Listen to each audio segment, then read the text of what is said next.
meninggalnya pada tahun 29 Hijriah. Rasulullah sallallahu alaihi wasallam bersabda, maksudnya ambillah bacaan Al-Quran itu daripada 4 orang, iaitu Abdullah bin Mas'ud, Salim, lalu Mu'ad bin Jabal dan Ubay bin Ka'ab. Jadi Rasulullah namakan 4 orang ni, termasuk Ubay bin Ka'ab, ambillah Al-Quran. Kerana Ubay bin Ka'ab bacaan Al-Qurannya cantik, Rasulullah puji. Lalu kembali tadi dia kata, wahai Abu Munzir, Rasulullah tanya, kau tahu tak dalam kitab Allah tu, dalam Al-Quran ada ayat yang paling agung, ada bersamamu. Maka Abu Munzir menjawab, Allah dan Rasulnya tu yang lebih mengetahui. Rasulullah bertanya lagi, wahai Abu Munzir, adakah engkau mengetahui ayat dalam kitab Allah yang paling agung yang ada bersamamu? Soalan yang sama. Lalu dijawablah oleh Abu Munzir, Allahu la ilaha illa huwal hayyul qayyum la ta'khudhuhu sinatun wa la nawm lahu ma fis samawati wa ma fil ardh man dhal ladhi yashfa'u 'indahu illa bi idhnihi ya'lamu ma bayna aydihim wa ma khalfahum wa la yuhituna bi shay'in min 'ilmihi illa bima syaa wasi'a kursiyyuhu as-samawati wal ardh wa la ya'uduhu hifdhuhuma wa huwal 'aliyyul 'azim. Selesai Abu Munzir menjawab, maka Rasulullah pun menepuk dadaku dan berkata, moga Allah Ta'ala mengurniakanmu ilmu, wahai Abu Munzir. Doanya Rasulullah kepada Ubay bin Ka'ab. Lalu kita melihat ayat kursi yang dibacakan tadi, dia banyak merangkumi. Dia dalam itu ada bercerita tentang ketauhidan. Dalam ayatul kursi itu ada bercerita tentang keagungannya Allah. Dalam ayatul kursi itu ada cerita tentang kebesaran Allah Subhanahu wa taala. Dalam ayatul kursi ada bercerita tentang sifat Allah. Jadi merangkum dalam itu semua untuk mendapat gelaran ayat yang paling agung. Dalam banyak-banyak 30 juzuk, lalu ada satu ayat yang paling agung. Lalu kita lihat ulama mengkaji, lalu mengatakan apa ya ayat sebelum ayatul kursi dan ayat selepas ayatul kursi, sampai gitu dia kaji. Lalu kalau melihat kepada dalam Al-Quran itu, tadi dia sebut ayatul kursi ayatnya 255 surah Al-Baqarah. Lalu ayatnya yang 254 surah Al-Baqarah itu bercerita tentang infak, cerita tentang zakat. Ayatnya, ya ayyuhalladzina amanu anfiqu mimma razaqnakum min qabli an ya'tiya yawmun la bay'un fihi wala khullatun wala syafa'ah wal kafiruna humul zalimun. Maksudnya, wahai orang yang beriman, infaklah sebahagian daripada harta yang kami berikan kepadamu sebelum tibanya hari kiamat. Hari kiamat tu yang tidak ada jual beli padanya dan tidak ada yang memberinya manfaat, kawan yang baginya manfaat, dan tidak ada yang dapat membaginya syafaat. Dan orang kafir itu orang yang zalim. Jadi lalu dibahaskan apa pula apa pula kaitan ayatul kursi dengan ayat infak. Maka dijawab, jiwa manusia itu Allah Ta'ala ciptakan mencintai harta. Lalu bila mencintai harta, maka akan suka kumpul lah. Benda yang dicintai, benda yang suka, kumpul. Kerana manusia itu sifatnya gitu. Lalu apabila dah kumpul, minta infak, jadi minta keluar zakat. Jadi manusia yang payah akan rasa rugilah. Apabila infak, keluarkan zakat, maka berkuranglah apa yang dia kumpulkan. Jadi apabila ia memahami tadi disebut Ayatul Kursi itu ada bercerita tentang keagungan Allah, ada bercerita tentang kebesaran Allah, ada bercerita tentang ketauhidan kepada Allah. Apabila dia faham, yang saya dia akan infak. Ikut apa yang Allah Ta'ala perintahkan, kerana dia tahu ini milik Allah. Lalu kita melihat kepada ayat yang selepasnya. Tadi dibahaskan ayat sebelum Ayatul Kursi, cerita tentang ayat infak, cerita tentang ayat zakat. Lalu ayat selepas Ayatul Kursi, ayat cerita tentang la ikraha fiddin, maksudnya tiada paksaan untuk masuk Islam. Ayat 256 suratul Baqarah. La ikraha fiddin qad tabayyana ar-rusydu minal ghayy faman yakfur bit-taghuti wa yu'min billahi faqad istamsaka bil-urwatil wuthqa la infisama laha wallahu sami'un alim. Maksudnya tak ada paksaan dalam agama Islam, kerana sesungguhnya telah kebenaran Islam itu dari kesesatan kufur. Itu sesiapa yang tidak percayakan taghut dan dia beriman kepada Allah, maka sesungguhnya dia telah berpegang dengan simpulan tadi agama yang teguh, yang tidak akan putus. Dan ingatlah, Allah Maha mendengar lagi Maha mengetahui. Lalu dibahaskan apa pula kaitan Ayatul Kursi dengan ayat tak ada paksaan atas agama Islam. Lalu apabila seseorang tu memahami tadi dalam Ayatul Kursi cerita keagungan Allah, kebesaran Allah, maka dah tahu dah keagungan Allah, kebesaran Allah, semua milik Allah. Jadi sepatutnya Islamlah jawapannya. Tak perlu nak dipaksa-paksa masuk Islam, dibahaskan begitu. Jadi ulama mengkaji kaitan Ayatul Kursi, satu ayat sebelumnya dan Ayatul Kursi satu ayat selepasnya, rupanya ada kaitan di antara keduanya. Lalu kita lihat tentang kelebihan Ayatul Kursi. Kan kita dah hafal, lalu kita dah amal. Lalu kelebihan ni sebenarnya nak bagi semangat, diletakkan kelebihan macam fadilat lah. Maka bila tahu fadilat kelebihan Ayatul Kursi dalam maksud hadis, sesiapa yang membaca Ayatul Kursi selepas solat fardu, tidak ada yang menghalangnya daripada memasuki syurga melainkan kematian. Jadi apa yang disusun oleh ulama-ulama dulu kan, lepas sembahyang istighfar, kemudian ada la ilaha illallah wahdahu la syarikalah, kemudian ada pujian kepada Allah, Allahumma antas salam, lalu dituruti dengan Fatihah, lalu dituruti dengan Ayatul Kursi, barulah tasbih subhanallah, alhamdulillah, Allahu akbar. Kan disebut tadi susunannya ada Ayatul Kursi. Jadi tadi disebut mafhum hadis, orang yang baca Ayatul Kursi selepas solat fardu tak ada yang menghalangnya untuk masuk syurga melainkan kematian. Maknanya apabila memahami fadilat kelebihan ni, kita jadikanlah ia wajib. Lepas sembahyang fardu nak skip pun Ayatul Kursi jadikan wajib. Jadi itu kelebihan. Lalu yang kedua, Rasulullah SAW menugaskan Abu yang aku ni maksudnya Abu Hurairah. Abu Hurairah bercerita Rasulullah tugaskan dia untuk menjaga kutipan zakat Ramadan. Maka pada satu malam tu ada seorang pemuda masuk senyap-senyap ke tempat simpanan Abu Hurairah ni. Lalu dia mengambil makanan. Lalu kantul Abu Hurairah dapat tangkap. Lalu lagi yang menyusup senyap-senyap, kita namakan pencuri tadi, merayu.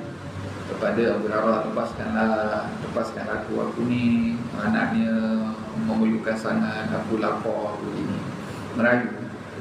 Bila mendengar ceritanya pemuda yang mencuri ni, simpatilah Abu Hurairah, lepaskan tapi jangan lagi mencuri. Maka hari yang lain datang lagi orang yang sama, mencuri lagi. Kali ini Abu Hurairah kata, aku akan serahkan kau kepadanya Rasulullah SAW.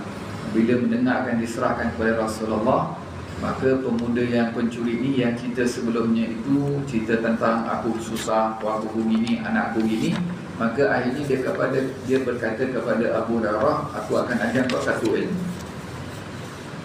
Lalu dia kata, jika kau nak berbaring malam untuk tidur, maka bacalah ayatul kursi. Saya Allah akan menjagamu dan juga syaitan tidak akan mendekatimu hingga kepada pagi.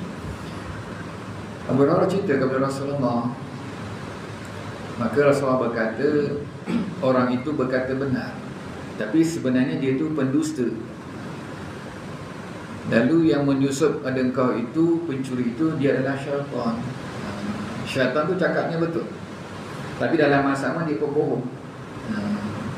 Jadi dua tadi kelebihan dari bentang mengiringi sembahyang fardu, jangan lupa baca ayatul kursi.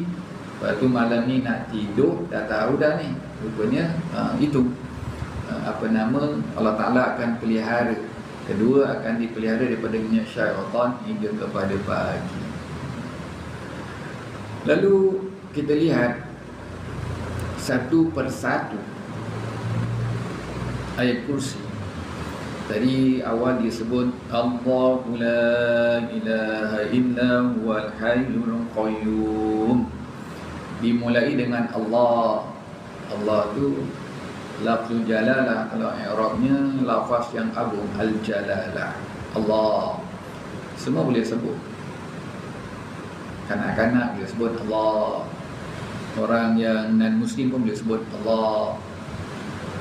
Mudah disebut kalimah Allah.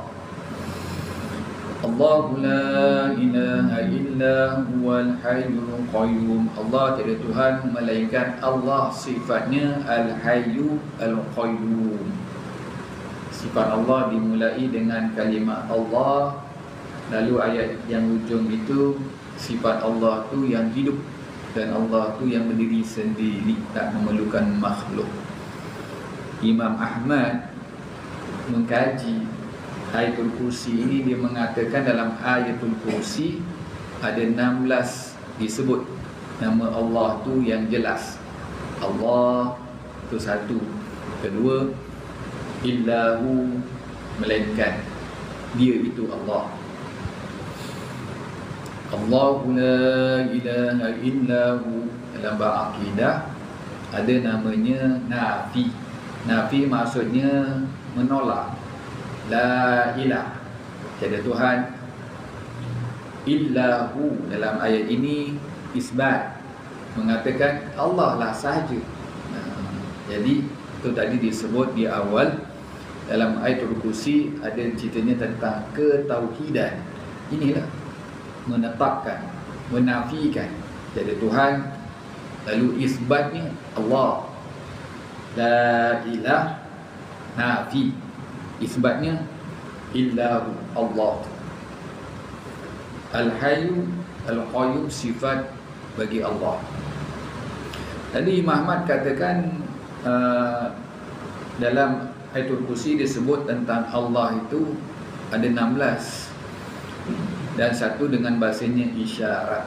Maka sampai begitu Imam Ahmad mengkaji tentang yang disebut di awal tadi, ayat yang paling agung, iaitu ayatul kursi. Lalu seterusnya, la ta'khudhuhu sinatun wala naum. Allah tu tak ngantuk, Allah tu tak tidur. Disusun dalam ayat tu, la ta'khudhuhu sinatun wala naum. Allah Ta'ala datangkan susunannya ngantuk lalu tidur. Kerana datang tidur itu akan datang dulu ngantuk.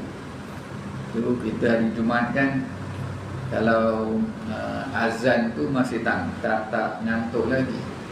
Tapi bila khutbah dibacakan Alhamdulillahil Qaim, maka ngantuk mula datang.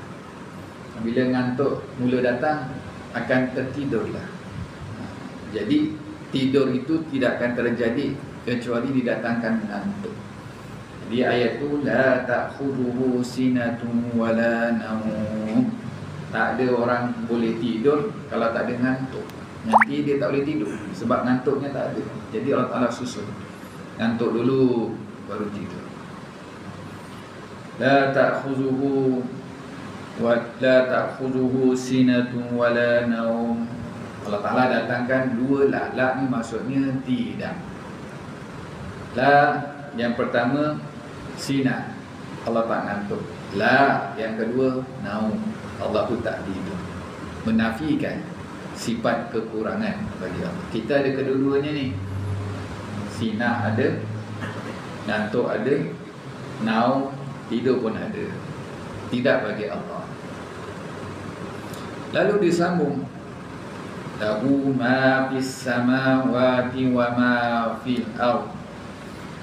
Kepunyaanlah Allah apa yang ada di langit. Jadi lahu ma tu semualah, sama ada yang bernyawa ataupun yang tak bernyawa, yang punya akal atau tidak punya akal, semua tu milik Allah. Lahu ma fis samawat, atas semuanya Allah punya. Mana apa bintang, bulan, matahari, awan, semua Allah punya. Lahu ma fis samawati wa ma fil ardh. Dan apa yang di bumi, dekat tanah ni semua, cacingnya, apa lagi pokoknya, semua, manusianya. Sebab disebut ma tu semualah, segala-galanya, semua milik Allah. Lalu Aisyah radhiyallahu anha membahaskan tentang lahu ma fis samawati wa ma fil ardh, kepunyaan Allah segala yang di langit, segala yang di bumi. Lalu Aisyah berkata, mohonlah kepada Allah setiap perkara, walaupun tali selipar. Kerana dia kata kenapa? Kerana Aisyah mengatakan jika Allah tak mudahkan nasaya, dia tak akan jadi mudah. Kan kita pakai selipar jalan-jalan, selipar putus. Maka selipar putus, jawapannya kita baiki selipar tu, ikat, atau ada duit beli yang baru. Tapi ikat tadi, baiki yang putus tadi atau beli yang baru tu tidak akan jadi mudah kecuali dengan izin Allah mudah. Jadi Aisyah berkata gitu. Ada riwayat lain katanya garam, masak-masak, Allah garamnya habis. Lalu nak minta anaknya pergi di kedai, minimarket cari garam. Tapi Aisyah kata sepatutnya mohon kepada Allah dulu, yang kecil itu. Kerana Allah Ta'ala kata kalau tak mudah, maka tak akan jadi mudah. Apatah lagi yang besar. Kadang kita yang besar tu, kita ni mohon kepada Allah, ni anak ni nak pressure ni, lalu PIBG, lepas tu kita kena buat solat hajat perdana, Yasin perdana ni. Jadi masukkan yang masuk SPM-nya, STP-nya, STAM-nya. Kerana ni besar ni harapan anaknya. Yang besar dilihat, yang kecil tak dilihat. Aisyah kata yang kecil tu, sehingga yang kecil itu pun kena mohon pada Allah. Kerana kalau tak Allah Ta'ala kata susah, dia jadi susah. Kalau kata jadi mudah, mudah. Gitu. Sampai itu Aisyah mengingatkan kita, lahu ma fis samawati wa ma fil ardh. Lalu disambung, man dzal ladzi yashfa'u 'indahu illa bi'izni. Yang punya syafaat itu hanya Allah dengan izinnya. Hanya Allah yang bagi izin syafaat itu. Bermaksud ayat ini, man dzalladzi yashfa'u 'indahu illa bi'izni, itu cerita tentang penguasaan. Tadi kita bercerita tentang dunia.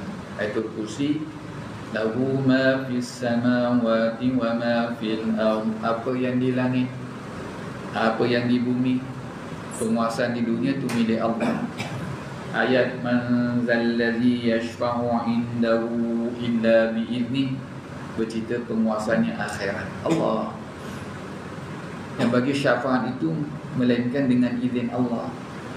Dan surah An-Naba, yauma yaqumu ruhu wal malaikatu saffa la yatakallamuna illa man adina lahu rahman. Oh, nanti hari kiamat semua dah disusun di padang mahsyar itu bersaf-saf-saf, semua takkan boleh kata melainkan dengan izin Allah. Penguasaan hari akhirat, itu hebat Ayatul Kursi ni.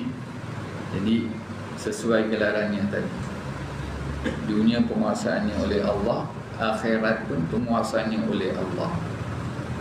Lalu disambung, ya'lamu ma baina aydihim wa ma khalfahum, Allah tu mengetahui apa yang di hadapan mereka, apa yang di belakang mereka. Allah tu menguasai, tahu. Bila Allah Ta'ala itu ya'lamu ma baina aydihim, maha mengetahui, qaumuhu aliman. Qaumuhu aliman itu Allah Ta'ala mengetahui benda yang dalam gelap. Gelap gempita dalam gelap, gelap atau gelap lagi. Semut dalam gelap, semut hitam berjalan dalam gelap. Allah maha mengetahui. Qaumuhu aliman. Qaumuhu aliman, Allah tu maha mengetahui. Si ibu yang mengandung tu dalamnya akan lahir lelaki atau perempuan, Allah maha mengetahui. Walaupun teknologi scan, oh ni nanti dapat anaknya gini, tapi Allah tu kan maha mengetahui segala-galanya. Allah Ta'ala maha mengetahui yang lalu, Allah Ta'ala maha mengetahui yang sekarang, Allah Ta'ala mengetahui apa yang akan jadi yang mendatang. Kita tahu benda yang lepas dan hari ini, esok lagi tak tahu, minggu depan tak tahu. Tapi Allah tu maha mengetahui. Qaumuhu aliman.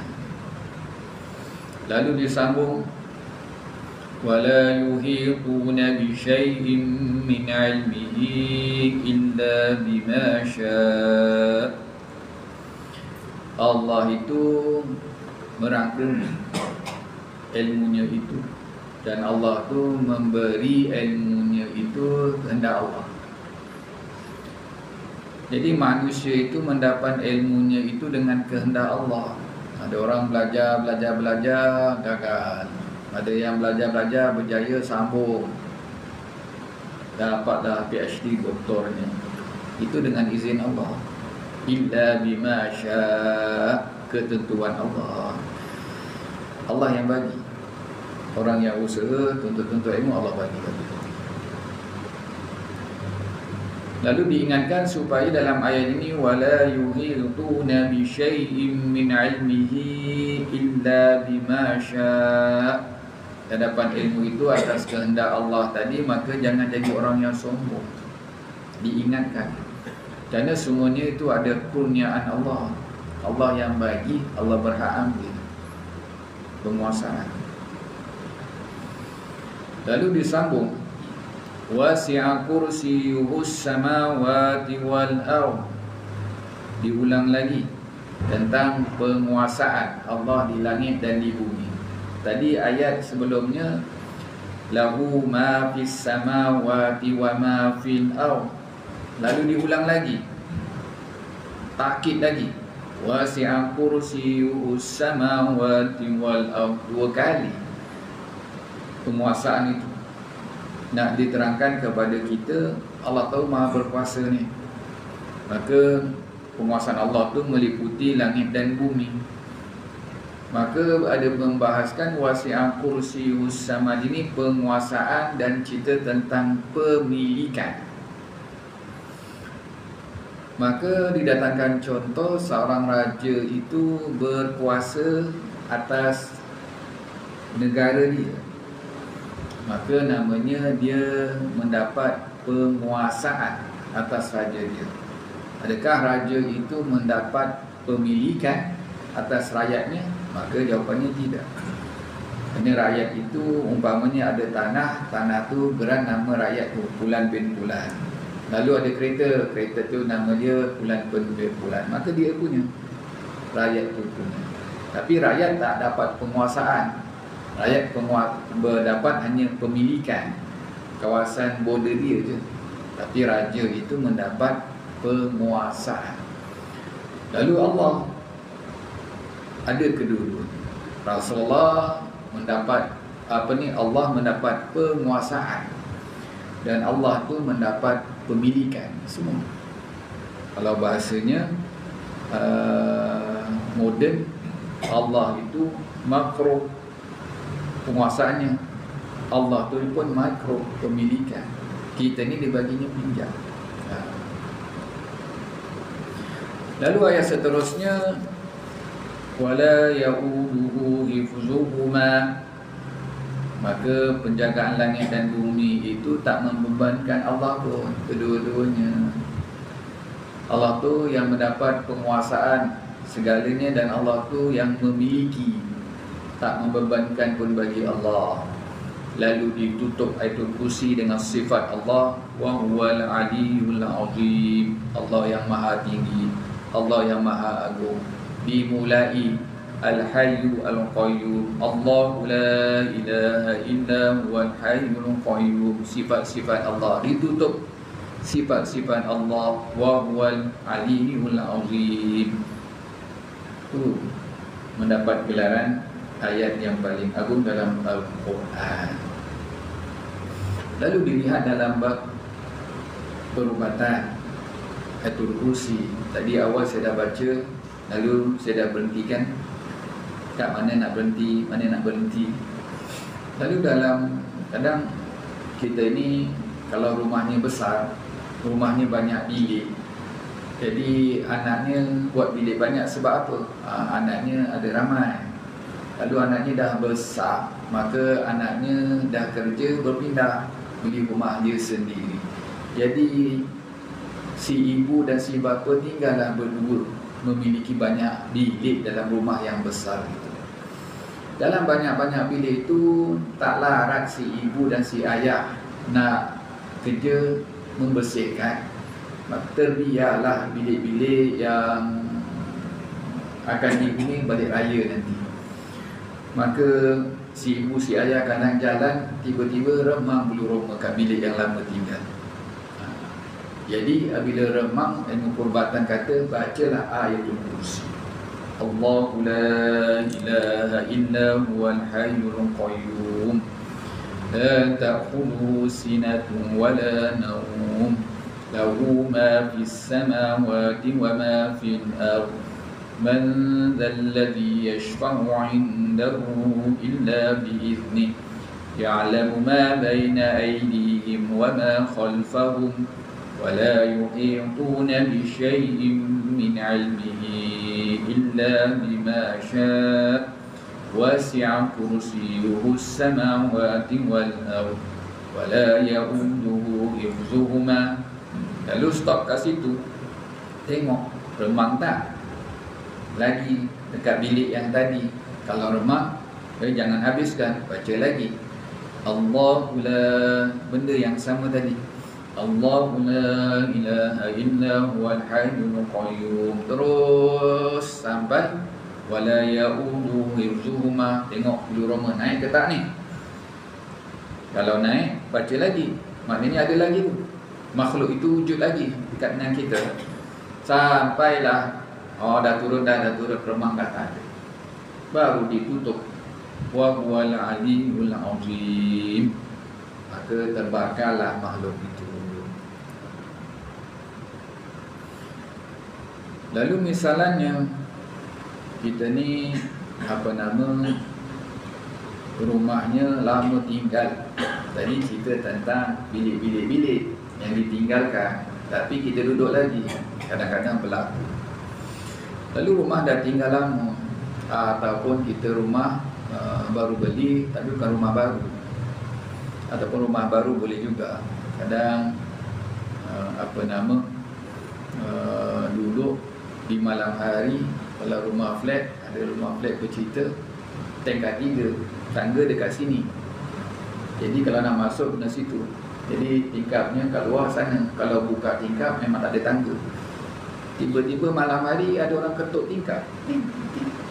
Dia naik daripada mana? Tangganya sana, tapi ketutnya daripada sana. Lepas tu malam dengar pukul 3 pagi, 2 pagi orang ketuk lesung. Apa jiran aku buat malam-malam 2-3 pagi ni? Jadi kita katakan dalam istilah perubatan, maka ini namanya rumah ada gangguan. Apabila rumah ada gangguan, baca lagi juga Ayatul Kursi, tapi bacanya banyak sikit, iaitu 313 kali. Maka dibacanya di malam hari. Malam hari tu bila? Azan maghrib, maka masuklah malam. Maka berbukalah bagi orang yang puasa. Kita kan bulan Ramadan lepas azan maghrib semua makan, kerana dah masuk malam, kerana puasa siang hari. Maka bacalah malam hari. Jadi macam mana caranya? Sama macam tadi. Allahu la ilaha, maknanya duduk satu sudut, maka duduk tu tetap. Habiskanlah 313 duduknya di situ. Ketika mana membaca Ayatul Kursi yang 313 tadi, Allahu la ilaha illa huwal hayyul qayyum la ta'khudhuhu sinatun wa la nawm, sampai wala ya'udhu hifzuhuma. Kalau tengok remang tak ada, habiskan. Nanti kita bagi laluan azan kita.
Bismillahirrahmanirrahim.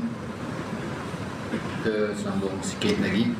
Jadi cara yang kedua, iaitu 313 dibacanya malam hari, maka kena tentukan posisinya di mana. Maknanya tetap je lah, kena habiskan 313 pada malam yang sama, baru namanya menjadi. Jadi bilangan 313 tu nak dikira macam mana?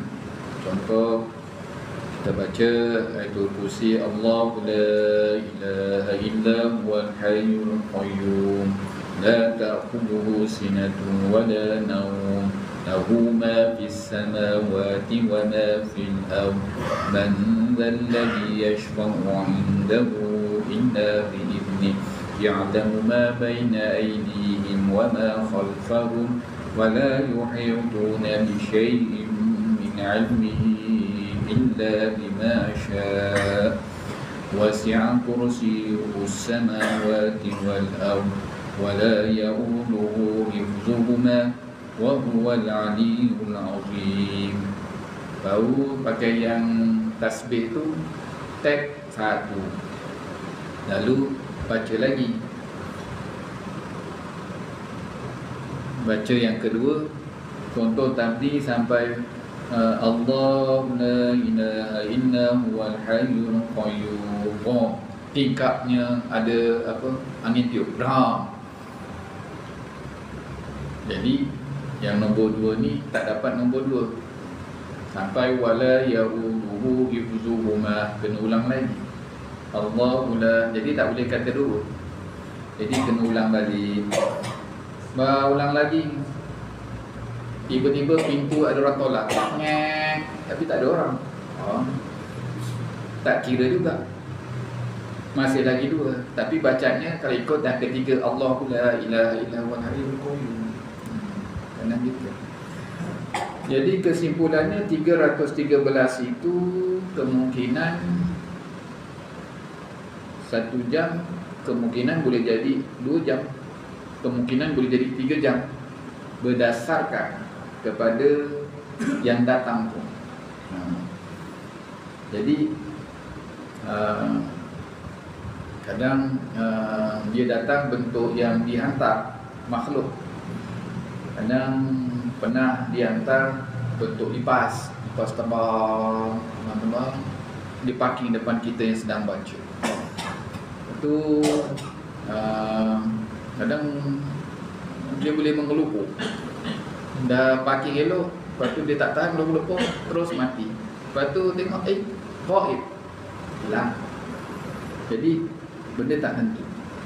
Lalu ada apa, guru mengatakan ada masa kalau baca tu kadang dia datang sungguh. Kalau datang sungguh tu macam kita mambang lah, kan, tirani, wahai mambang ini kan datang terus, aku jemput dia. Jadi jangan lari, baca lagi, gitu. Nasib lah. Jadi biasanya pengalamannya 100 lebih tu ada. Lepas tu laju, nanti 200 lebih kena lagi, sangkut aja. Nanti dah ujung 300 ada.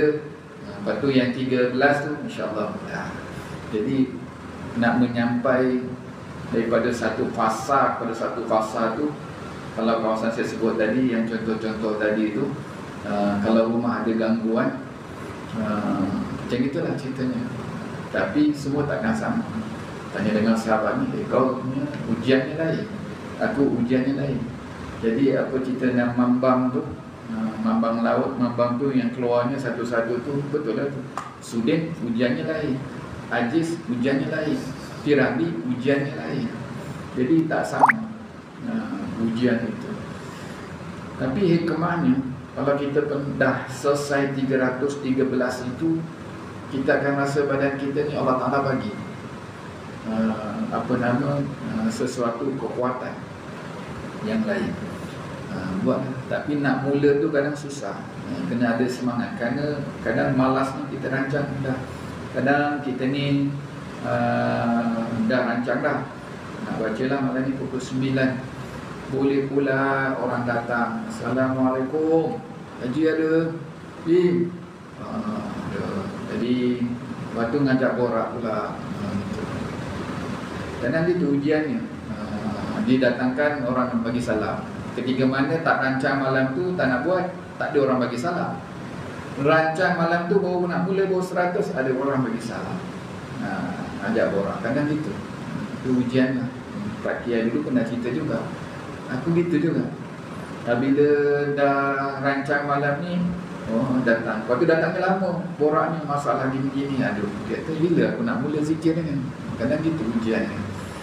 Jadi begitu tentang namanya Ayatul Kursi. Jadi tadi kelebihannya disebut dua, bagi kita semangat. Bila tahu tentang fadilat kelebihan tadi, bagi kita semangat, kalau boleh jangan tinggal Ayatul Kursi itu untuk dibaca. Jadi tadi dah saya datangkan contoh 2 kali. Wakaf-wakaf ni kena jaga. Wakaf ni 9 wakaf tu kan. Jadi ikutlah. Kalau sebelum ni aku tak ikut jaga wakaf, ikutlah wakafnya tu. Jadi susunkan begitu, berhenti. Wakafnya yang saya syarah satu-satu tadi. Kenapa berhenti? Oh, ni huraiannya, ini huraiannya, ini huraiannya. Jadi begitu. Ya. Baik, kita tangguh dengan kita berdoa kepada Allah. A'udzubillahi minasyaitonirrajim. Bismillahirrahmanirrahim. Alhamdulillahirabbil alamin. Wassalatu wassalamu ala asyrafil anbiya'i wal mursalin wa ala alihi wa sahbihi ajma'in. Ya mu'allima Ibrahim 'allimna wa ya mufahima Sulaiman fahimna. Ya Allah, wahai Tuhan kami, berkatilah kami yang menghadiri majlis ilmu pada malam ini. Ampunilah dosa-dosa kami yang menghadiri majlis ilmu pada malam ini. Lembutkan hati kami agar kami memahami ilmu-Mu Allah. Lembutkan hati kami agar kami sentiasa takut pada-Mu Allah, takut pada azab-Mu Allah, takut pada api neraka-Mu Allah. Jarakanlah diri kami, keluarga kami dan ahli qaryah kami daripada api neraka-Mu Allah. Rabbana atina fid dunya hasanah wa fil akhirati hasanah wa qina azaban nar. Wa sallallahu ala sayyidina Muhammad wa ala alihi wa sahbihi wa sallam. Walhamdulillahi rabbil alamin. Taqabbalallahu minkum.